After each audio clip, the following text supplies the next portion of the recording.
Hello again, I am Steve Miller from Williams College, and we are continuing the afternoon session of Teachers as Scholars. We are now going to switch to tic-tac-toe. And so, I'm not bragging, I'm just merely stating a fact. I am the reigning champion at the elementary school playground in my town. I am defeated, although occasionally kids have tied me. Why am I so good at tic-tac-toe? Well, I will share my secrets with you. This is a tic-tac-toe board. So the goal is to get 3 in a row, either 3 horizontally, 3 vertically, or 3 diagonally, and people alternate. So my question is, how many opening moves are there in a tic-tac-toe game, and how many responses are there? So how many pairs of first 2 moves are there? Well, there's 9 opening moves. There's 9 opening moves, and how many responses? 8. 8. So you could say that there's 9 opening moves, but I've just highlighted the 4 corners as a 1. I want to claim that those 4 moves are really the same. Okay. And the reason is, if you rotate your head 90 degrees, you can go from one corner to the next, to the next, to the next. So really, the 4 corners are equivalent. What else is equivalent on the board? The middle of each row. The middle of each row, Yeah. and that gives us another set of 4. And in the center, so there's really only 3 opening moves of tic-tac-toe. And now we can start looking at the second person's response. So we have, I've put up the 3 different possible opening moves up to symmetry. The one on the far right is the easiest. How many responses are there up to symmetry?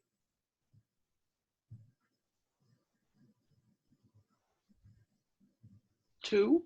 2. You could either go in a corner or you could go in the middle. Over here, can you give me some moves that are equivalent?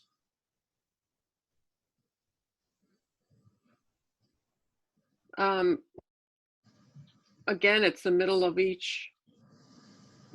So is this middle here the same as this middle? Yes. Yeah, I can. So what I'm doing here is I'm reflecting through the diagonal. In some sense, I'm rotating the board through 3-dimensional space. Now we can do this. We can easily pick up a 2-dimensional board. Maybe we use such thick markers that you can see on the other side, and we can just flip it. In chemistry and biology, there are certain compounds where if you look at their mirror image, one helps you and one kills you. So you have to be very careful when you're doing an analysis like this. Are you allowed to do this simplification?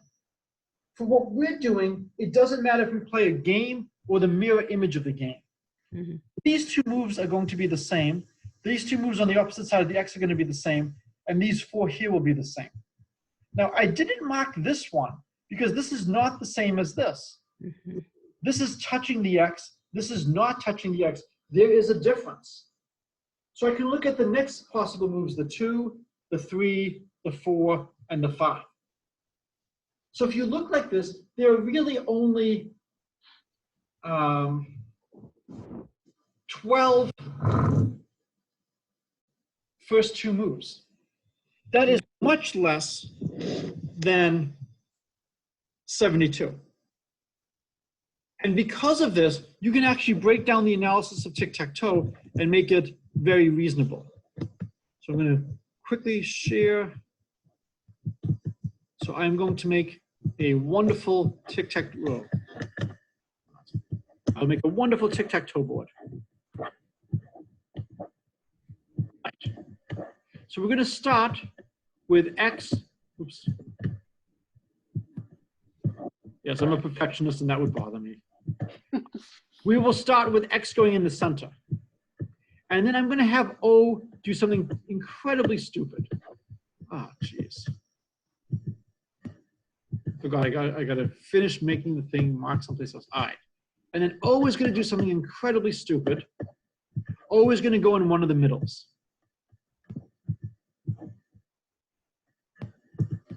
And now X has an opportunity to win the game. And what X wants to do is X wants to move in such a way as to constantly force O to respond in a certain way. So O has no choice. And that makes it much easier for X to analyze the game. So if X goes, whoops. So if X goes here now, X is threatening 3 in a row. Where does O have to go? Top left-hand corner. Right, O has to go in the top left corner, because if O doesn't go there, O is going to lose. So we will assume O is not an idiot, and O will choose to go in the top left corner. Now it's X's turn. And if X goes here,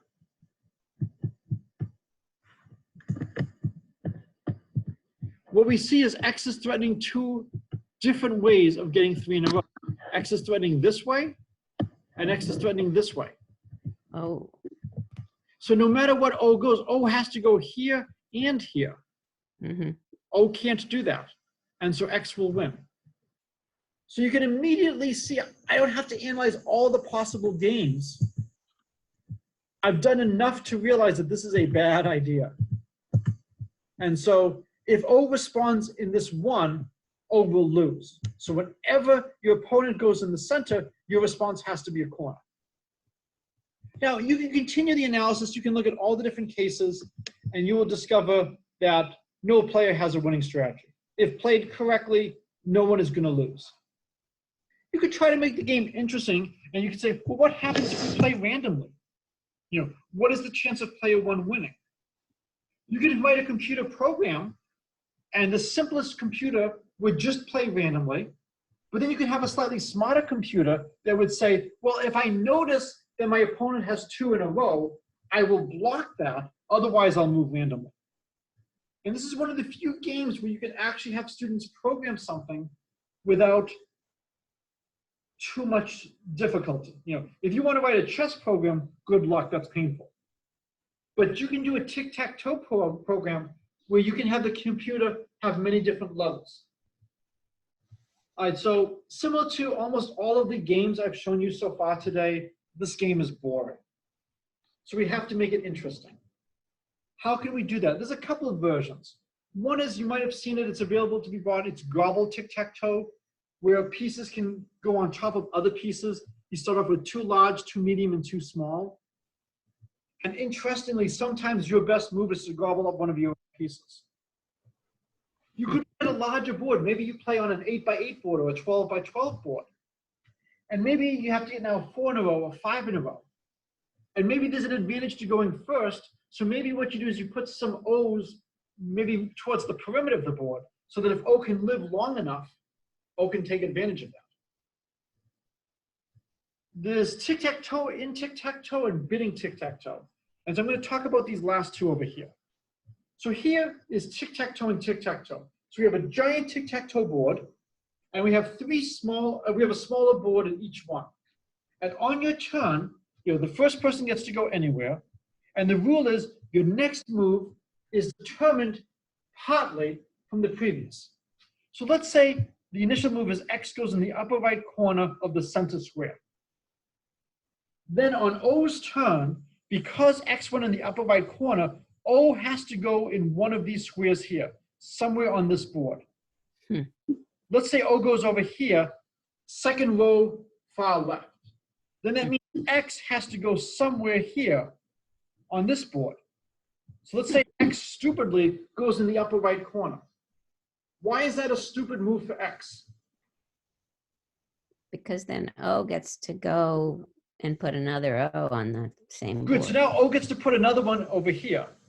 O, in a moment of finite wisdom, chooses to go in the center, which now allows X to go somewhere in here.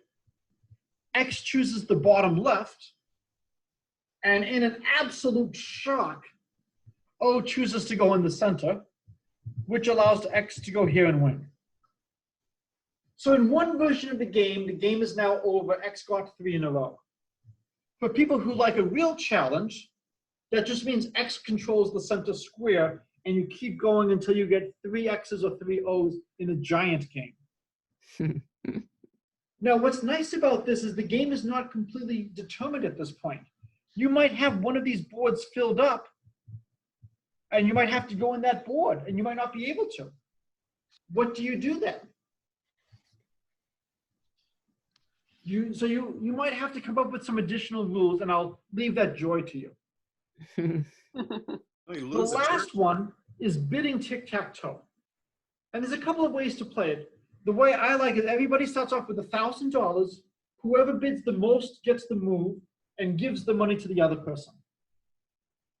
Other ways you could play it is you give the money to the bank. But I like that you give the money to the person who bid less.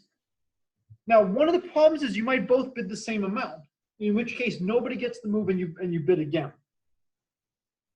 Some people play that there is a tie-break coin and player one starts with it. And if there's a tie, if player one wants to win, player one uses the tie-break coin and gives the tie-break coin to player two. I don't like that because there's now an asymmetry. In the original tic-tac-toe, there is an advantage to going first. In this version, because you're both bidding at the same time, there is no difference between player one and player two. And so I have pre-programmed and loaded up a game. Anybody have any thoughts as to how much money you would want to bid for the first move? Do you agree that it would be good to get the first move? Mm-hmm. Yes. So the question is, how good? How much is it worth to you? So how much would you like to bid?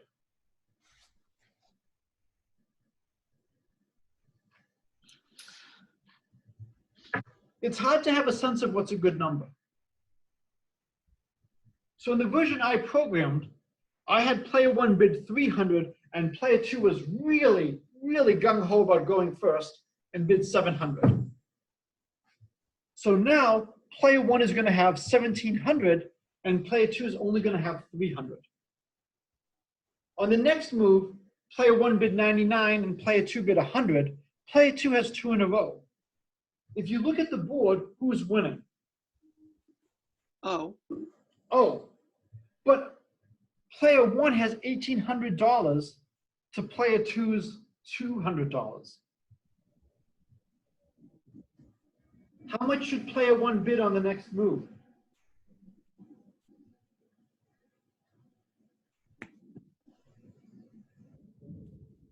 So player one has 1,800, player two has 200. 201.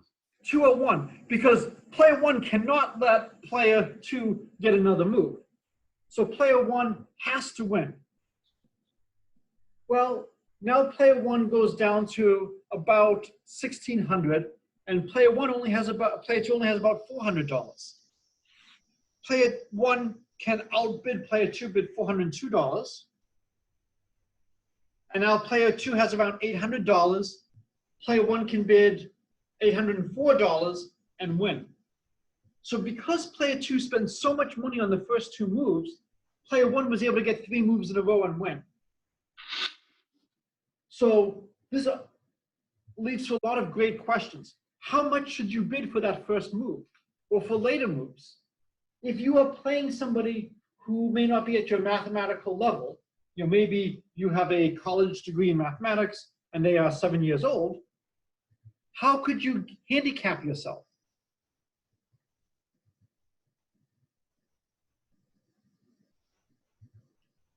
What asymmetry could you introduce to maybe make the game fair?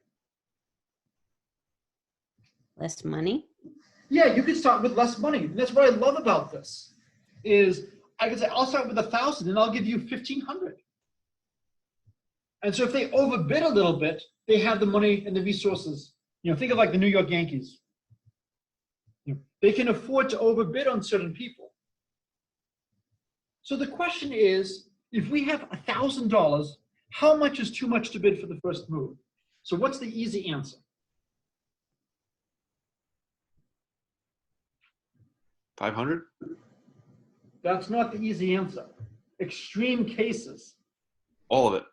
How much? All of it. All of it, right? This is the general principle. Go for the most extreme case possible. If you bet $1,000 for the first move, you're screwed. The other player can just bid $1, then $2, then $4, then $8. Oh my God, that person can get a tremendous number of moves. So clearly $1,000 is too much. we saw that if you bid $800 for the first 2 moves, that player 1 could then get 3 in a row. So 800 is also too much. So can we do better? So just to make the analysis easy, I'm going to assume that if there's a tie, player 1 gets the move. And so I'm not going to go through all the details. I'll just leave it here. So if you want to go through it slowly, we'll assume player 2 bids X and wins. So player 2 goes to 1,000 minus X. Player 1 is 1,000 plus X. And then player 1 wants to win the next 3 moves. And so they'll bid 1,000 minus X, and we're giving them the tie. So then they would go to 2X. And player 2 would go to 2,000 minus 2X. And then 4,000 minus 4X, and then 8,000 minus 8X. We need player 1 to be able to win the last move. So 4X minus 2,000 has to be greater than or equal to 4,000 minus 4X.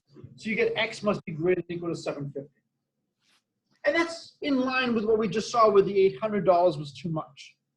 So just to put it in exact numbers, if on the first move, player 1 bids a small amount and player 2 bids 750, they go to 1,750, 250, then 1,500, 500, then 1,000, 1,000, and because player 1 always wins the tie, 0, 2,000. So when the game ends, player 1 has no money, but it's like, whose line is it anyway? The money doesn't matter. All that matters is, do you get 3 in a row? And so this is bidding tic-tac-toe. So again, what I love about this game is most kids know how to play tic-tac-toe. Here is a variant where it is not immediately clear what the strategy should be. You know, everybody wants the center. The center is great, but at what cost? And you can really start talking to the students about trade-offs and cost. I think that's, yeah. Okay, so that is it for the tic-tac-toe. So I'm going to stop it here so that we can upload the file, and then I will let everybody call back in and we'll discuss and then move to the next topic. Okay.